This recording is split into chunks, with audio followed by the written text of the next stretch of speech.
নাকি? ভালো আছেন ভাই? হ্যাঁ।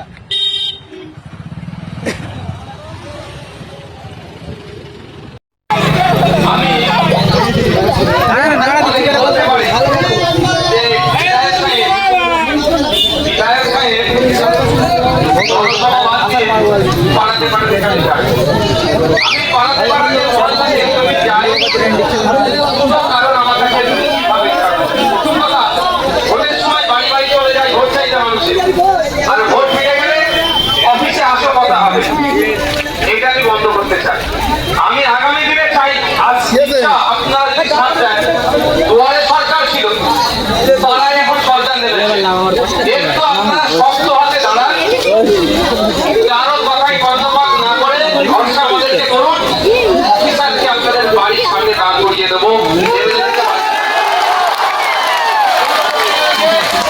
ঘরের সামনে দাঁড় করাবো। আপনারা একটু তখন পাড়ায় সমাধান চলে আসলো, মানে অফিসার ব্লক ছেড়ে এখন পাড়ায় নেমেছে। আর একটু আপনারা শক্তিশালী হন, অফিসারকে আপনার বাড়ির দরজার সামনে হাজির করিয়ে দেবো।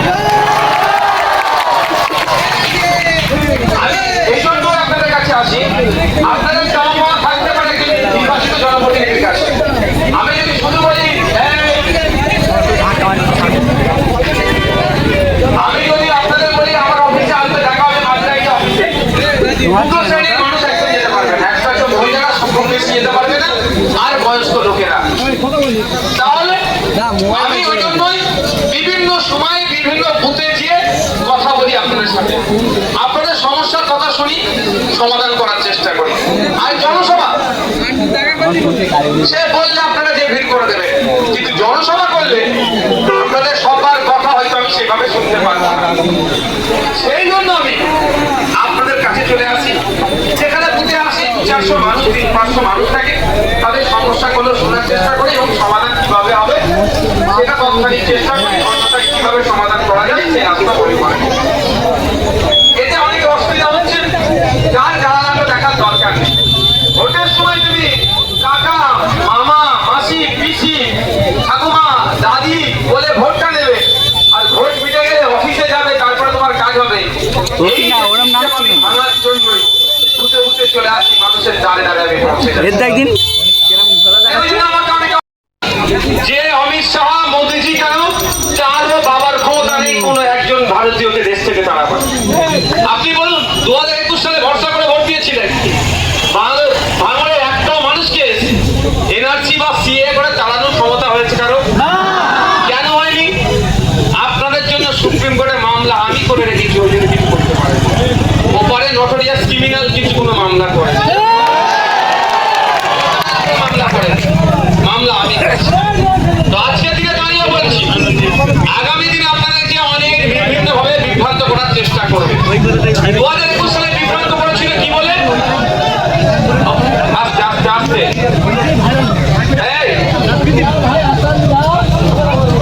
আস্তে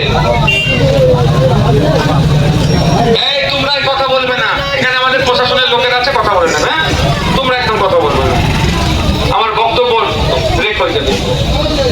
তো 2021 সালে কি বলেছিল? বিজেপি চলে আসবে, এই বলার পরে আমার অনেক মায়েরা, অনেক বাপেরা ভোট দিয়েছিল, এই আমাদের ভালোবাসতো, কিন্তু বিজেপি চলে আসবে এইভাবে তৃণমূলকে ভোট দিয়েছিল, এটা 83,000 ভোট পেয়েছিল। আমার বিশ্বাস এই 2021 থেকে 2025 এই 4 বছরে তৃণমূলের আচরণ, তৃণমূল আর বিজেপি যে আলাদা নয়, দুটোই আরএসএস এর সন্তান। বিজেপির গর্ভে তৃণমূলের জন্ম, তৃণমূলকে লালন পালন করে বড় করেছে বিজেপি, এটা কি দিনের আলোর মতো পরিষ্কার হয়ে গেছে। তো 2026 সালে ঘাম চিহ্ন অ্যাসেম্বলি হাউসের মধ্যে 2021-এ 26,151টি ভোট লিডে গিয়েছিল। আমার ভরসা 2026-এ লিডটি ডবল হবে। আর ভয় পাওয়ার কোনো জায়গা আছে? আগে 21 সালে ভয় দেখিয়ে, আর এখন যে কামড়াচ্ছে ওই ওজা হয়ে যাচ্ছে।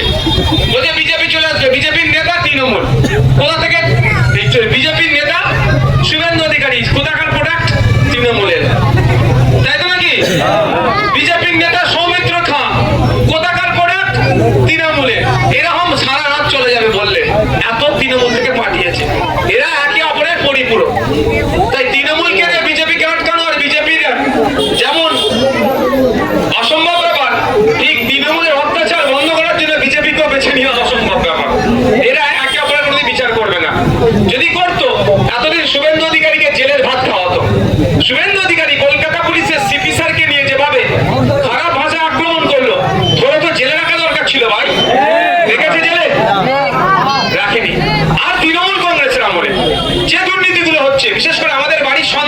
তিলোত্তমা ভুলে গেছেন নাকি? আরজিকর হসপিটালের ওই ডক্টর ম্যাডাম, তাকে যারা রেপ করলো, খুন করলো, রেপ করলো, সিবিআই সে মামলাটা দেখছিল। মামলার হাতে কোন জায়গায় মামলা আছে আমরা ভালো করে জানি। অর্থাৎ যারা প্রকৃত দোষী সবাইকে ধরেনি, এখন আমাদের বিশ্বাস আমার এটা ছেড়ে রেখে দিল। তাহলে তৃণমূল গাড্ডাই করলে বিজেপি বাঁচায়, বিজেপি গাড্ডাই করলে তৃণমূল বাঁচায়, আরে একে অপরের পরিপূরক। আর এসে আমাদেরকে গল্প দেয়। আচ্ছা আপনারা বলুন, ৭৭টা অফিসিয়াল এমএলএ আছে বিজেপি, কোন জায়গায় অবজারভার দিয়েছে? কেন একটা দিতে হচ্ছে? ওই ৭৭টার থেকে বেশি ভাঙর বেশি কাজ করছে বলে একটা দিয়েছে। ওদের ৭৭টা আর বাকির মিলিয়ে ২৯৩টা একদিকে জানা হচ্ছে, এক ভাঙর ওদেরকে তার থেকে বেশি করে দেখিয়ে দিচ্ছে। সেই জন্যই অবজারভার দিয়ে বিভিন্ন ভাবে আটকানোর চেষ্টা করা হচ্ছে। তবে আমি আজকেই বিশ্বাস করি, গণতন্ত্রের শেষ কথা বোম গুলি পিস্তল নয়, প্রশাসন বা ইডি সিবিআই বা কেউ নয়। গণতন্ত্রের শেষ কথা এই জনগণই বলে, যেটা নোটোরিয়াস ক্রিমিনালদেরকে জবাব দেওয়ার জন্য তৈরি আছে। এবার আরো বেশি জবাব দেওয়া হবে তো নাকি? অনেক অন্যায় করছে, ওবিসির নামে ভাওতাবাজি হচ্ছে। ওবিসিটা কি? আদার ব্যাকওয়ার্ড ক্লাস হিসাবে তৈরি করা হয়েছিল মুসলিম সমাজের মধ্য থেকে, হিন্দু সমাজের মানুষদের মধ্য থেকে। OBC A, OBC B. OBC A 10% সংরক্ষণ, ওবিসি বি তে 7% সংরক্ষণ। এটা করে পিছিয়ে বর্গে যে হিন্দু মুসলমান যারা আছে তাদের শিক্ষা, চাকরিতে, বিভিন্ন ক্ষেত্রে সংরক্ষণের জন্য নতুন যে ওবিসি তৈরি করেছে, সেই ওবিসিতে সংখ্যালঘু মুসলমানদের কেন ধ্বংস করে দিয়েছে। তো এই বিচারিতা বন্ধের জন্য নোটোরিয়াস ক্রিমিনালদের মুখে একটাও কথা নাই। আর আমরা বলছি এই লিস্ট প্রত্যাহার করতে হবে। আমরা বলছি না সমস্ত মুসলমানকে ধরে ওবিসির মধ্যে ঢুকিয়ে দাও, তার আমি পক্ষপাতী নয়।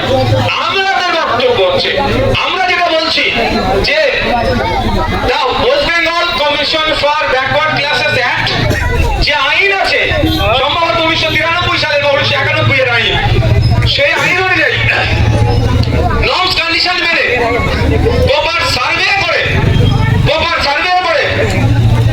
যাদেরকে ইনক্লুড করা দরকার তাদেরকে ওবিসি এ, ওবিসি বি তে ইনক্লুড করা হোক। আপনি প্রপার সার্ভে করলেন না, শেরশাবাদিয়া থেকে শুরু করে অনেক জনগোষ্ঠীকে এ থেকে বার করে আপনি বি তে ঢুকিয়ে দিলেন। মানে কি? আপনি এই মুসলিম সংখ্যালঘু মুসলমানদের সাথে বিচারিতা করছেন, উল্টে সংখ্যালঘু তোষণ করে শুভেন্দু অধিকারীকে বলার সুযোগ করে দিচ্ছেন। একদিকে তো উপকৃত হচ্ছে না, অপরদিকে আপনি আরো আমাদেরকে প্রশ্নের সম্মুখীন করে দিচ্ছেন। উল্টো আমি কি দেখছি, এই দলিতদেরকে খুব ভালোবাসে, আদিবাসীদেরকে খুব ভালোবাসে, ভালো কথা, কিন্তু ফেক এসটি এসসি সার্টিফিকেটের রমরমা। সারা পশ্চিমবাংলাতে 1 কোটি আদিবাসী হয়তো নাই, কিন্তু 1.5 কোটি অলরেডি আদিবাসী এসটি সার্টিফিকেট দেওয়া হয়েছে। তাহলে বাকি 50 লাখ কারা পেয়েছে? নন এসটিরা। নন এসটিরা কেন পাবে? এর বিরুদ্ধে আমাদের লড়াই সংগ্রাম চলছে। এই জন্যই নওশাদ সিদ্দিকীদেরকে আটকাতে হবে, আইএসএফ কে আটকাতে হবে। বন্ধুগণ, আজকে আমি উপস্থিত হয়েছি একজন জনপ্রতিনিধি, বিধায়ক হিসাবে। তাও 2-4 কথা, দুঃখের কথা আপনাদের বলছি। আমি এখানে আপনাদের কিছু সময় দেব। আপনাদের অভাব অভিযোগ, চাওয়া পাওয়া আপনি আমাকে বলতে পারেন। তৎক্ষণিক আমার এখতিয়ারের মধ্যে হলে সেটা আপনাদেরকে আমি জানাবো। অন্যথায় কিভাবে সমাধান করা যায় সেটা যদি এখনই বলা যায় বলে দেবো। আর না হলে আপনাদের সমস্যার কথা আমি নোট করে পরবর্তীতে যারা বিশেষজ্ঞ আছে এই বিষয়ে তাদের সাথে কথা বলে সমাধানের কাজ করব। এটা আমি করে যাচ্ছি। এই ক্ষেত্রে কে আইএসএফ, কে তৃণমূল, কে সিপিএম, কে কংগ্রেস আমার কাছে ম্যাটার করবে না। কারণ আমি যখন কন্টেস্ট করেছি তখন সংযুক্ত মোর্চা তথা আইএসএফ এর একজন আমি ছিলাম। এখন কিন্তু আমি কোনো পার্টির নয়, এখন আমি ভাঙড়ের মানুষের বিধায়ক। যে ভাঙড়ের মানুষ ভোটার চরম আমার বিরোধিতা করে তারও আমি বিধায়ক, এবং আমার মা বাপ যারা আজকে এখানে উপস্থিত হয়েছে তাদেরও আমি বিধায়ক। আপনাদের মনে আছে রাজ্জাক খাকে যখন খুন করলো, আমি তখন কি বলেছিলাম? ওর পরিবার যদি চাই ওর হয়ে আমি আইনি লড়াই করবো। কিন্তু রাজ্জাক খার রাজনৈতিক পরিচয় কি? নিশ্চিতভাবে আইএসএফ না, উনি একজন তৃণমূলের নেতৃত্ব, অঞ্চল লেভেলের নেতৃত্ব, ব্লকের একজন অন্যতম নেতৃত্ব।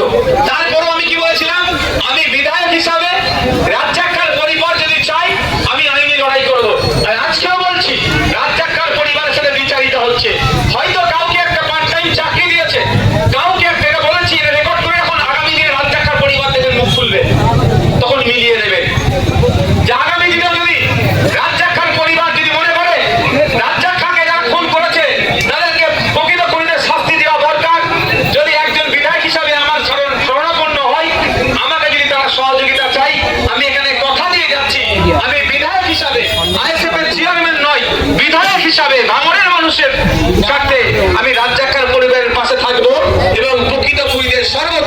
ব্যবস্থা যাতে করা যায় আইনের লড়াই আমি চালিয়ে যাব।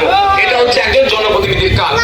এবার আপনাদের এলাকায় কি জনপ্রতিনিধি আছে, ওই তুমি আমাকে ভোট দাওনি, তুমি এ করোনি, তোমাকে কেন আমি পরিষেবা দেব, সে আইন বহির্ভূত কথা বলছে, সে সংবিধান বহির্ভূত কথা বলছে। আমি মনে করি সে দেশদ্রোহী ছাড়া কিছু নয়।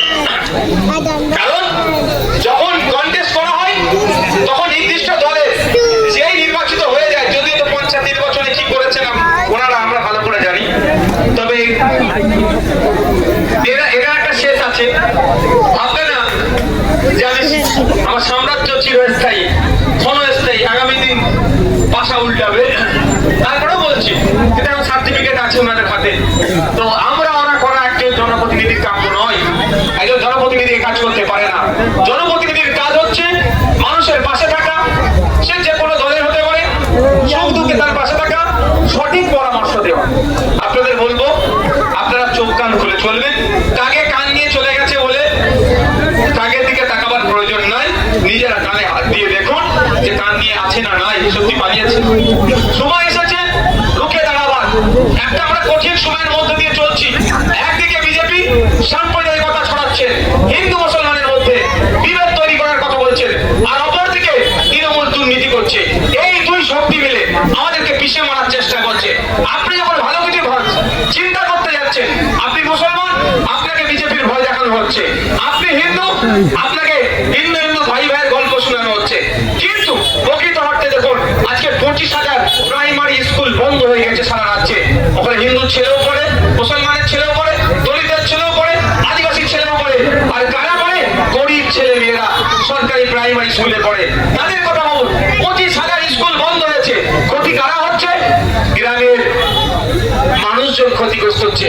একজন বিজেপির ভয় দেখাচ্ছে আর অন্যজন তৃণমূলের ভয় দেখাচ্ছে। কিন্তু মধ্যিখানে